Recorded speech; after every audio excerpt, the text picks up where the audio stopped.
mga balitang napapanahon, programa at proyekto ng pamahalaang panlalawigan ng Quezon, mga serbisyong tuloy-tuloy na inihahatid sa bawat Quezonian para sa mas maunlad na lalawigan ng Quezon. Impormasyong inihahatid ng Quezon Provincial Information Office. Tuloy po kayo sa Kapitolyo. Magandang araw, lalawigan ng Quezon! Muli kaming naririto, nagbabalik upang magbigay ng mga napapanahong impormasyong dapat ninyong malaman sa ating lalawigan. Mga balita mula sa Kapitolyo, ihahatid namin sa inyo. Tuloy po kayo sa Kapitolyo! Para sa unang balita, mga kalalawigan, tuloy na ang pagpapatayo ng bagong gusali ng Quezon Provincial Hospital Network, Bundok Peninsula sa ginanap na groundbreaking ceremony sa Catanawan, Quezon nitong 3 ng Oktubre. Ang buong detalye alamin kay Jeya S. Calderon. Sa pagsusumikap na mabigyan ng magandang serbisyong pangkalusugan ng bawat mamamayan, ginanap ang groundbreaking activity para sa itatayong 3-story building sa Quezon Provincial Hospital Network, Bundok Peninsula na matatagpuan sa bayan ng Catanawan. Ito'y proyekto ng pamahalaang panlalawigan at ng Department of Health, katuwang din si Senator Amy Marcos. Sa pangunguna ni Governor Dr. Helen Tan, layo ng proyektong ito na bigyang kalidad na serbisyong pangkalusugan ng mga mamamayan sa Bundok Peninsula. Ang planong gusali ay may sukat na 11,000 square meter floor area na nagkakahalaga ng 80 milyong piso.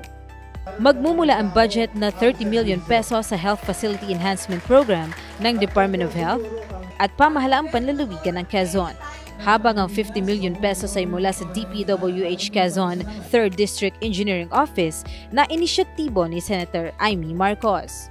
Dinaluhan rin ang nasabing aktibidad ni Vice Governor 3rd Alcala, 3rd District Congressman Reynan Arrogancia, Board Member John Joseph Aquivido, Mayor Ramon Orfanel, Department of Health Center for Health Development Calabarzon, Dr. Ariel Valencia at Chief of Hospital Dr. Rosaline Ohastro. Samantala, sa kaparehong araw ng nasabing groundbreaking activity ay natanggap ng 1,429 na mag-aaral mula sa iba't ibang campus ng Southern Luzon State University ang tulong pinansyal na mula kay Senator Amy Marcos sa ilalim ng programang Assistance to Individuals in Crisis Situation. Ako, si Jeya S. Calderon, nagbabalita para sa Kapitolyo. Samantala, sisimula na rin ang bagong gusali ng Quezon Preparedness Operations Center sa ginanap naman na groundbreaking activity nitong 4 ng Oktubre. May kabuang sukat na 2,028 square meters at may 4 na palapag ang nasabing climate resilient na gusali. Mas malaki, matibay at kumpleto ang kagamitan dito, kung kaya't inaasahang mas magiging epektibo at mabilis ang pagresponde tuwing may mga kalamidad at insidente upang mapanatili ang kaligtasan ng bawat mamamayan sa Quezon. Sa kaparehong araw, opisyal nang magagamit ng mga estudyante sa Quezon Science High School ang bagong dormitoryong kanilang matutuluyan.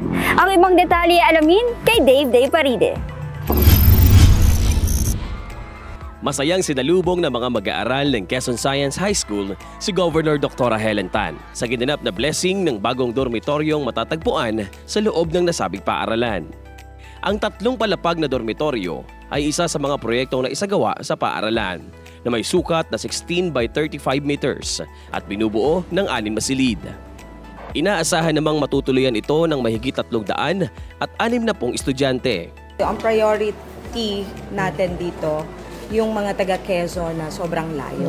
Kung taga Lucena din, priority din, pero like 3 sakay bago makarating dito, hina-house na nila. So, growing ang population, I think, growing din yung demand for resources. Kaya inaayos natin, right? Naihayag din ng gobernadora na hindi titigil sa pagsuporta ang pamahalaang panlalawigan sa QSHS upang maibigay ang sapat na pang-edukasyon na tulong para sa kabataang Quezonian na nangangarap ng maayos na kinabukasan. Samantala, dumalo at nakiisa rin sa ginanap na maikling programa sina 1st District Board Member Julius Luces, SPTA President Jericho Nathan at Assistant Schools Division Superintendent Dr. Herbert Perez. Ako, si Dave Parine, nagbabalita para sa Kapitolyo. Pagkatapos pagtuunan ang usaping infrastruktura at pang-edukasyon na proyekto nitong ika-4 ng Oktubre, Kinamusta rin ni Governor Dr. Helen Tan ang patungkol sa usaping pangkalusugan kung saan binisita niya ang Quezon Medical Center. Panoorin po natin ito.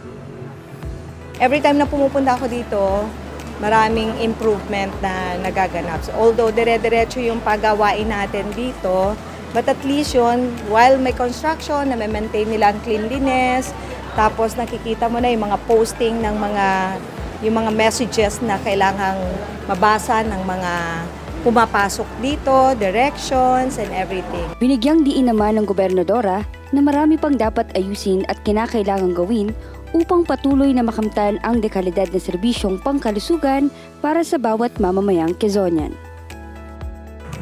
Sa ibang balita, sa sumunod na araw, 5 ng Oktubre, Bayan ng Dolores, mapakikinabangan na ang iba't ibang proyektong pang-infrastruktura. May report si RC Romulo.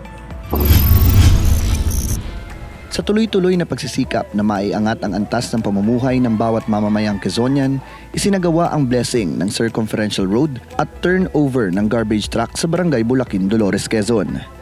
Naging posible ang nasabing kalsada sa pamamagitan ng pakikipagtulungan ni Governor Dr. Helen Tan sa Department of Health Region 4A. Ang proyektong ito ay nagkakahalaga ng aabot sa 5 milyong piso na may kabuoang haba na 300 meters. Na kung saan ay nakapaloob sa 3.5 hectares na lupa na planong tayuan ng community facilities, gaya ng Faith Facility, Agricultural Facility, Tourism Service Center at Mega Health Center. Samantala, ang bagong garbage truck na nagmula sa pamahalaang panlalawigan ay makatutulong sa pagsasaayos ng solid waste management ng buong bayan ng Dolores. Isinagawa rin sa kaparehong araw ang blessing ng bagong barangay hall sa Barangay Kinabuhayan at bagong health center para sa barangay Pinagdanlayan ng Bayan ng Dolores na makatutulong naman sa pagtugon sa pangangailangan ng mga mamamayan sa mga nasabing lugar. Ako si RC Romulo, nagbabalita para sa Kapitolyo. Pagpapaunlad sa mga pasilidad para sa iba't ibang sektor sa lalawigan, magkakasunod na ginanap noong araw ng Biyernes, 6 ng Oktubre. Pinasinayaan ni Governor Dr. Helen Tan ang 4 na water supply project na matatagpuan sa Barangay Bukal, Sampaloc 2, Pinagbakuran at Concepcion 1 sa bayan ng Sariaya, Quezon sa paglalayon na maibigay ang malinis at maayos na daloy ng tubig para sa mga residente ng nasabing lugar. Sa parehong araw, sa bayan pa rin ng Sariaya, binisita ng gobernadora ang ipinapatayong spillway sa Barangay Kanda at ang 2-story building sa Sariaya National High School upang siguruhin ang maayos na pagsasagawa nito.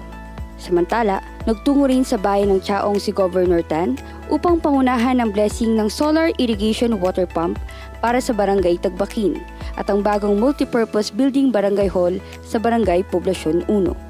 Kasabay ring ginanap nitong 6 ng Oktubre ang blessing ng multipurpose building covered court na matatagpuan naman sa Silangang Dumoit Elementary School sa Barangay Dumoit, Tayabas City. At yan ang kabuuan ng ating balitaan sa buong linggo. Patuloy ninyo kaming subaybayan sa pamamagitan ng pag-like at follow sa Facebook page ng Provincial Government of Quezon. Magkita-kita tayong muli sa susunod na linggo para sa mas malawak na paglilingkod ng serbisyong tunay at natural. Sa ngalan po ng pamunuan ng Quezon Provincial Information Office, ako si Ana Lumanta na nagsasabing kung sama-sama, kayang-kaya. Tuloy po kayo sa Kapitolyo.